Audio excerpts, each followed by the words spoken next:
আমরা অনেক সময় ফেসবুকে লাইভ করার সময় আমাদের আশপাশে অনেক শব্দ থাকে, যে শব্দগুলো আমাদের লাইভে এসে অনেক রকম নয়েজ সৃষ্টি করে, যে নয়েজটার কারণে আমাদের অডিয়েন্সদের আমাদের কথা শুনতে অনেকটা কষ্ট হয়ে যায়। তো আমরা অনেকেই জানি না যে এই নয়েজটা বা ফ্যানের শব্দ বা অন্যান্য আশপাশের অনেক রকম শব্দ যেন আমাদের লাইভে না আসে। এইটা আসলে আমরা কিভাবে বন্ধ করব, এটা আমরা অনেকেই জানি না। তো আজকে আমি একটা ছোট্ট করে আপনাদেরকে দেখিয়ে দিচ্ছি কিভাবে আপনারা বন্ধ করবেন, যেন আপনাদের লাইভ করার সময় আশপাশের কোনো শব্দ যেন আপনার লাইভে না আসে, আপনার অডিয়েন্সরা যেন সেটা না শুনতে পায়। আপনার অডিয়েন্স ক্লিন ভাবে যেন আপনার শব্দগুলো শুনতে পায়, আপনার কথাগুলো শুনতে পায়। চলুন আজকে আমি আপনাদেরকে সেই টিপসটা শিখিয়ে দিচ্ছি। আমি প্লাস চিহ্নতে ক্লিক করলাম, ক্লিক করে আমি লাইভে আসলাম।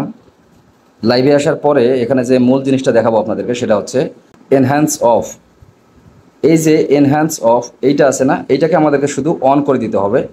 এইটা অন করে দেওয়ার পরে রিডিউস ব্যাকগ্রাউন্ড নয়েজ, মানে আপনার আশপাশের কোনো ব্যাকগ্রাউন্ড নয়েজ এখানে আসবে না।